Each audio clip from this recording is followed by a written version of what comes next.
noches, edición número 622 entre ustedes y nosotros. Buenas noches, Osvaldo. Buenas noches, Jorge. Vamos hoy a hablar un poquito también de algunos temas de actualidad política, actualidad económica y también de lo que nos está deparando en la Copa del Mundo, con algunos resultados sorpresivos.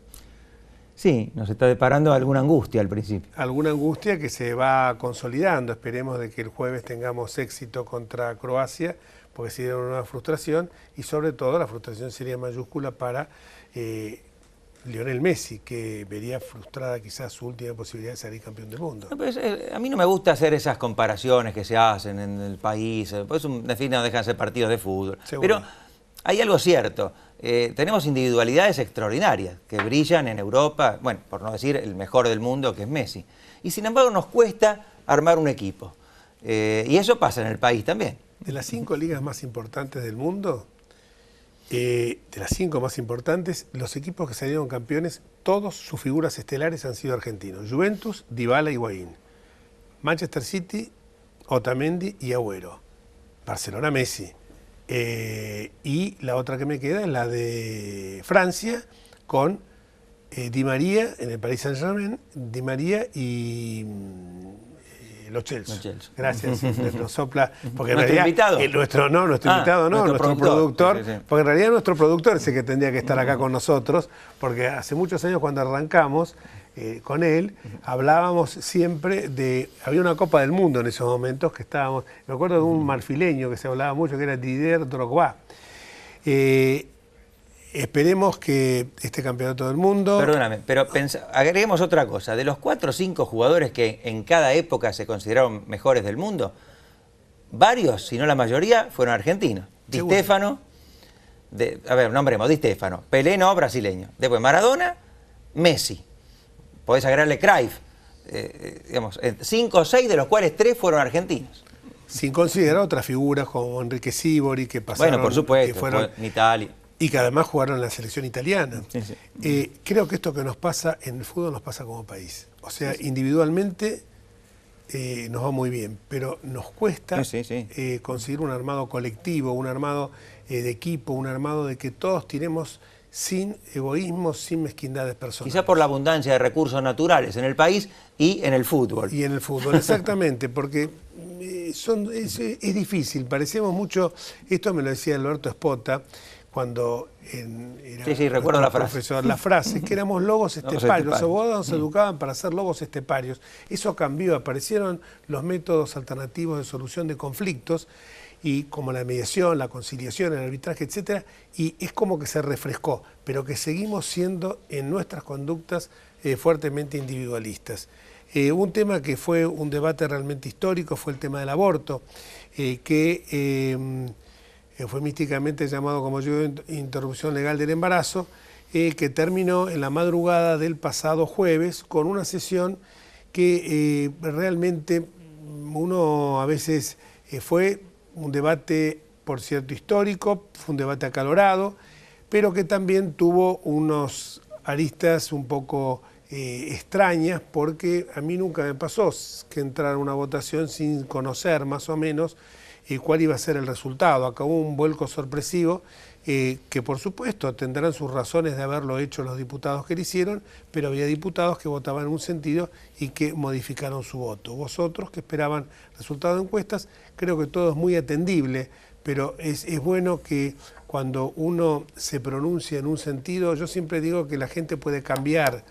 Lo hemos dicho más de una vez. Que lo fundamente, que lo explique. Que lo fundamente, porque si no se puede malinterpretar. Todos cambiamos. Yo digo siempre una frase que creo que era de Eliashev: el que no cambia lo hace porque, o cambia y no lo admite, es porque tiene una necedad ideológica o una tosudez emocional.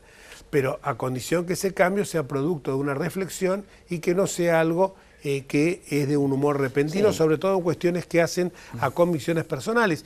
Porque acá, seamos claros, Osvaldo, teníamos posiciones distintas respecto a visiones distintas a este tema. Y yo creo que si vos hubieras sido diputado, hubieras votado en tu posición y yo votar como voté. Pero es a veces desagradable cuando eso sin duda. Alguien muta de opinión de una manera intempestiva, o sea, y sin que haya un fundamento. No, además cuando pocas horas antes o días habían dicho lo contrario. Exactamente. También hubo un caso extrañísimo que es este diputado de Tucumán, Garretón, que hizo una encuesta por no sé por qué medio social. Si llevamos al extremo ese método, él es absolutamente prescindible. Sí, pero en el caso de él yo entiendo que también él quiso ver, como era de Tucumán, quiso ver la voluntad, la expresión del pueblo tucumano, en qué sentido sí, pero en tal caso no es el método de una encuesta por Twitter o no sé, por Facebook, por dónde lo hizo. No, la hizo muy seria, hizo una encuesta que era nacional y también por su provincia. Te digo porque lo hablé con él y Facundo me dice, lo hice porque quería sentir que estaba expresando al pueblo de Tucumán. Y como le dio la encuesta, 70% en contra, 30% a favor, un ejercicio de democracia participativa. Bueno, yo diría en tal caso que lo tendría que hacer a fondo y presentar un proyecto de consulta popular vinculante, artículo 40 de la Constitución, y ahí se expresa la sociedad directamente sin estas... Sí, pero como no se hizo, porque hubo varios que lo pidieron, varios diputados que lo pidieron, no se hizo, y desde acá, hablando de la Cámara de Diputados y hablando del Senado, queremos expresarle nuestra total solidaridad, afecto y rezar por la memoria de su mujer y de su hijo, del diputado Luis Nayenov, que hace muy pocas horas sufrieron una terrible tragedia que tronchó la vida de ellos. Realmente todo el dolor que los invade, desde acá los queremos acompañar. Lo hemos tenido en alguna oportunidad, Luis, acá en el programa, un senador cabal, un senador excelente ser humano, igual que toda su familia, y esta desgracia que lo golpea. Quiero que sepas que te expresamos nuestra total condolencia, Luis, y que rezamos una oración por la memoria de tu mujer y de tu hijo. De todo corazón expresamos nuestro dolor. Bueno, y vos hablaste en esa sesión. Sí, hablé. Bueno, ¿querés que cuente lo que hablé? Sí. No. O veámoslo directamente. Bueno. ¿Te parece? Pasemos a verlo. Muchísimas gracias, señor presidente. Durante las últimas semanas hemos asistido y hoy estamos asistiendo a un ejercicio inédito que es debatir con profundidad un tema muy sensible, un tema que durante muchos años estuvo, como tantos otros, escondido debajo de la alfombra, sobre todo en los últimos 12 años, donde este Congreso parecía clausurado. Hoy tenemos la posibilidad de debatir este tema y hemos escuchado a más de 750 expositores que nos ilustraron con datos, con opiniones, con pensamientos de lo más diversos, tanto nacionales como extranjeros. Yo llego a este debate con mis convicciones muy firmes, pero dispuesto a escuchar a todos. Consolida mi criterio inicial y me enriquece el haber escuchado a tantos y tan buenos expositores. Pero yo tengo la obligación como diputado de defender el primero de los derechos humanos, que es el derecho a la vida. Vengo hoy aquí a defender el sagrado valor del derecho a la vida humana. Y acá cuando escucho hablar de que estamos diciendo de algún tema confesional, no hace falta ser católico, judío, musulmán, budista, agnóstico o ateo, para desconocer que el primero y más esencial de los derechos humanos es el derecho a la vida y que la vida y la dignidad humana deben ser para los auténticos progresistas un valor no negociable. Claro, a nadie le puede escapar que hay un drama, porque el aborto es una tragedia, eso es innegable.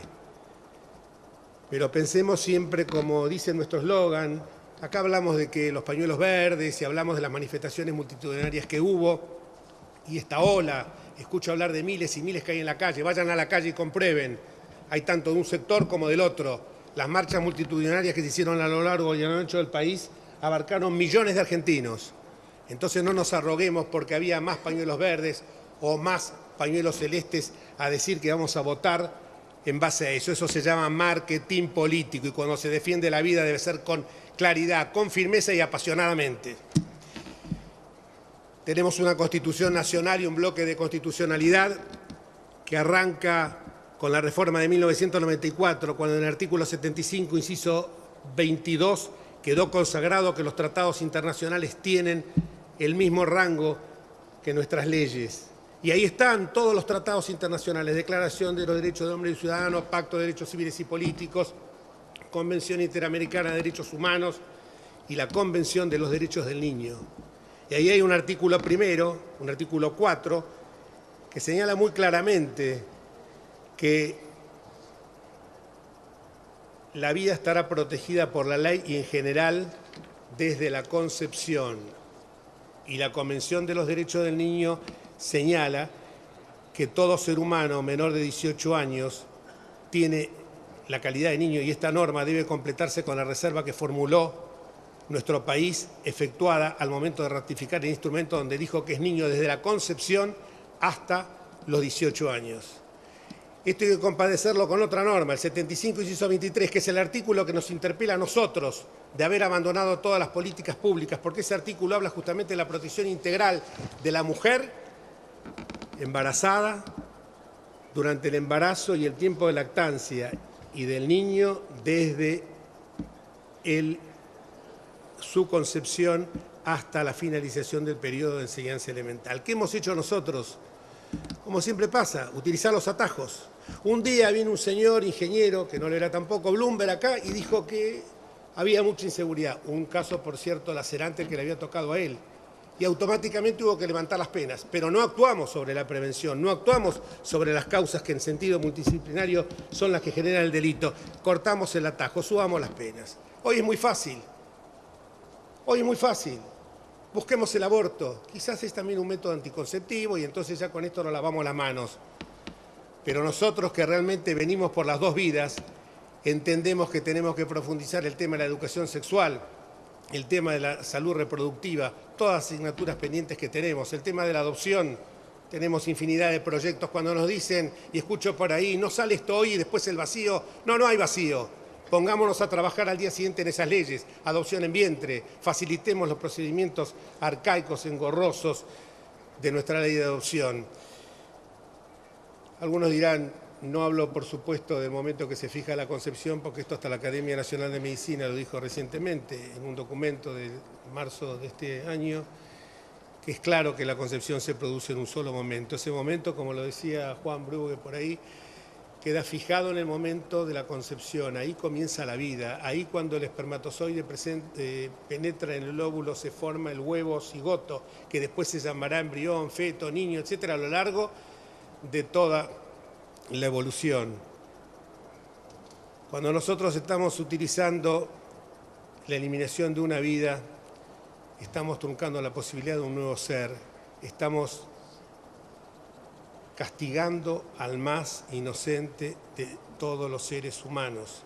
La genética, la embriología nos enseña que desde la concepción existe ya esa vida. Pero no quiero detenerme en esto porque me queda poco tiempo y querría abordar también otros temas porque acá se habló de la pobreza. Uno escucha a los curas villeros y dice, lo dijo Carrara, lo dijo el padre Pepe, en la villa conocí realmente el amor de la madre por un hijo. En la villa tiene un sentido de pertenencia ese hijo. En la villa tienes un sentido de pertenencia el niño, no solamente el hijo. Y ahí están las encuestas, con un canal de televisión que se proclamaba eufemísticamente pro aborto, la hizo en el barrio 31. 81% de las personas que viven en el barrio 31 se oponen a la legalización del aborto. Solo un 19% lo hacen en distintos sentidos. Entonces, señor Diputado, presidente, podemos ir cerrando. Ya termino. Actuemos sobre cuáles son las asignaturas que tenemos pendientes. Ya las he dicho. No busquemos conculcar la vida del más inocente, sino, y por eso reitero que acá cuando me hablan de la cuestión religiosa, me parece que es una cuestión de índole de convicciones personales. Quiero simplemente decir esto, nadie niega el derecho de la mujer a disponer de su cuerpo, pero no estamos en presencia de un quiste ni de un órgano, ni estamos hablando de un tratamiento quirúrgico o estético. El artículo 19 de la Constitución Nacional es muy claro, las acciones privadas de los hombres que de ningún modo ofendan la moral pública, ni perjudiquen a terceros. Acá hay un tercero que se está perjudicando, que es el niño por nacer.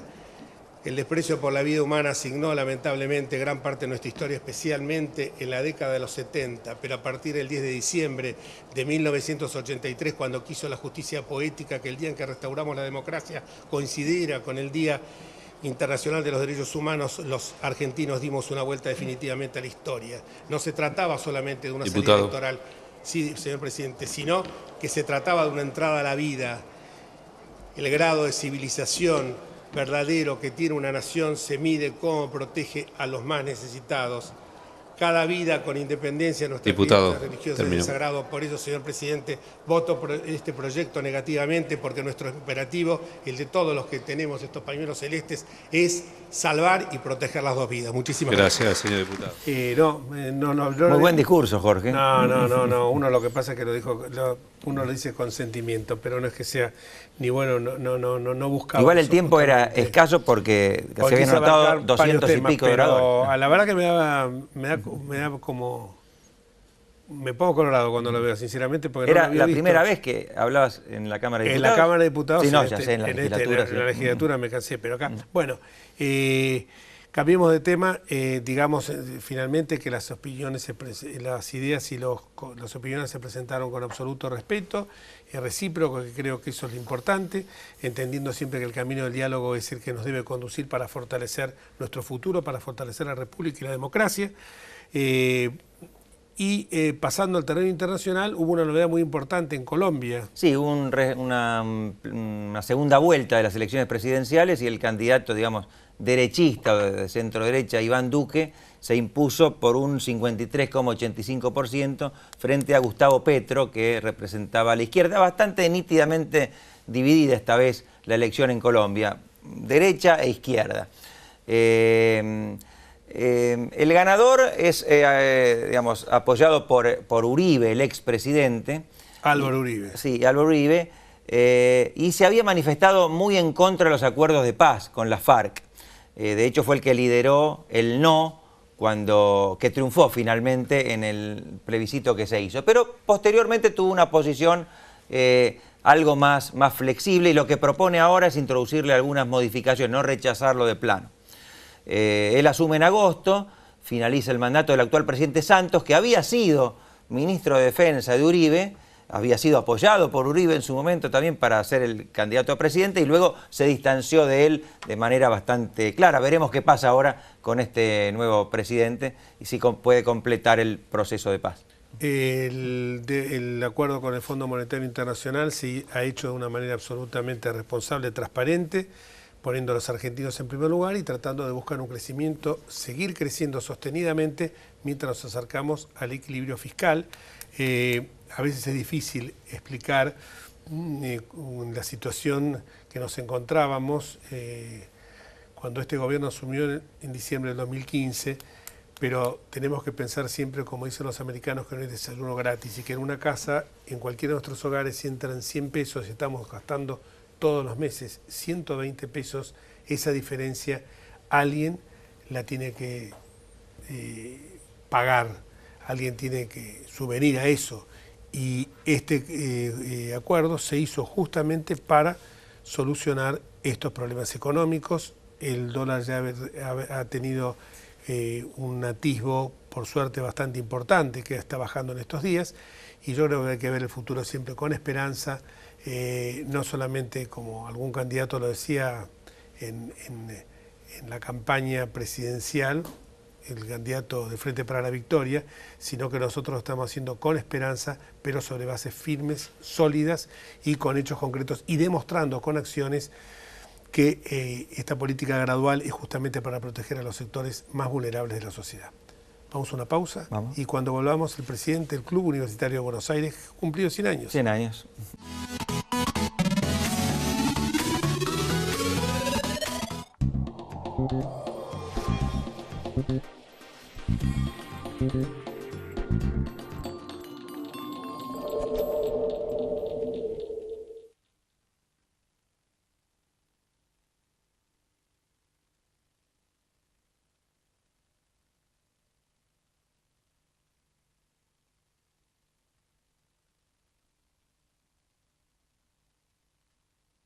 Escribanos en tu ciudad. Nuestro consejo es prevenir problemas. Colegio de Escribanos de la Ciudad de Buenos Aires. Consejo Federal del Notariado Argentino. El Colegio Profesional Inmobiliario auspicia este programa. Colegio Profesional Inmobiliario, cada vez más profesionales. Andar, obra social de viajantes vendedores de la República Argentina. La mejor cobertura familiar al mejor precio. Planes de salud para particulares, trabajadores en relación de dependencia y monotributistas. 0810-345-0184. Andar, www.andar.org.ar.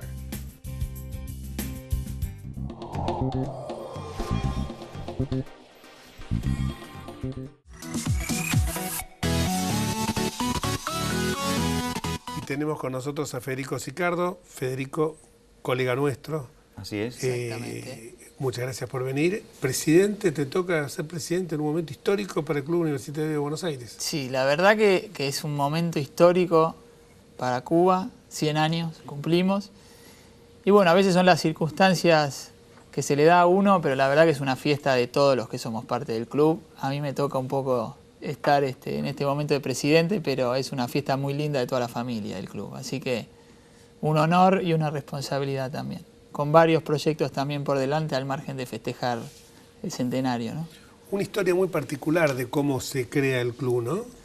Sí, Cuba se crea en 1918, el 11 de mayo, por un grupo de jóvenes universitarios, la mayoría relacionados con la universidad y la Facultad de Medicina de la UBA, que lo que buscaban era un lugar donde generar lazos de amistad. Y venían de 3 grupos, porque la verdad que es pintoresca la fundación del club, porque se genera a partir de 3 grupos de universitarios de distintos perfiles. Unos estaban más vinculados al arte escénico, tenían esas estudiantinas donde actuaban. Otro grupo tenía vinculación más con el deporte, eran jugadores de básquet.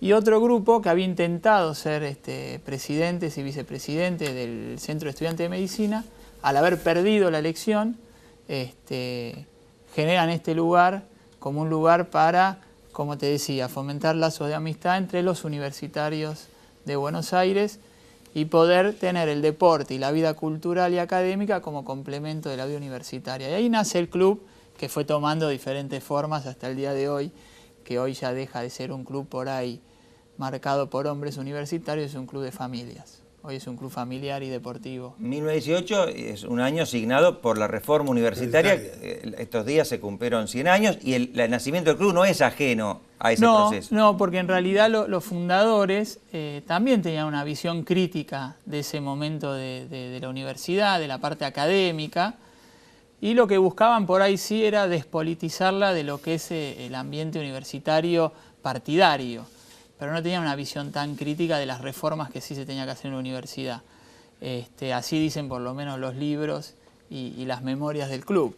En realidad buscan sí quitar la política partidaria que en ese momento se veía que estaba empezando a invadir la universidad. ¿Cuántos socios tiene el club? Hoy Cuba tiene 22.000 socios de todas las categorías, de 4 años a vitalicios y más de 100. Tenemos algunos socios de más de 100 años. ¿De más de 100 años? Sí. De hecho, para todos los festejos del centenario uno empieza a buscar algunas historias y sí, tenemos un odontólogo que tiene 101 años y estuvo presente en los eventos. Yo no sé si era socio, un profesor que tuve yo en la Ciudad de Buenos Aires, no sé si vos lo tuviste, Jorge Bengolea Zapata, que acaba de fallecer a los 105 años. No sé si era socio del club, ¿no? ¿Y cuántas sedes tenemos? Tenemos 7 sedes y varios anexos en cada una de las sedes. Sedes en Capital, en Provincia de Buenos Aires y en Bariloche. Ahora, con motivo de los 100 años hay un proyecto muy interesante que puede despertar algunas opiniones distintas, las despierta dentro del club, referido a la condición de las mujeres socias o asociadas actualmente. Exactamente. La verdad que eso es apasionante el proceso que está viviendo el club institucional y como un poco decía al inicio de tu pregunta, Jorge, el club fue cambiando su perfil de socio y hoy el club es un club digamos de familia, donde el hombre y la mujer están perfectamente incorporados y si el estatuto, que es un estatuto de 1918, todavía no tiene a la mujer como socia plena, es decir, falta que tengan derechos políticos.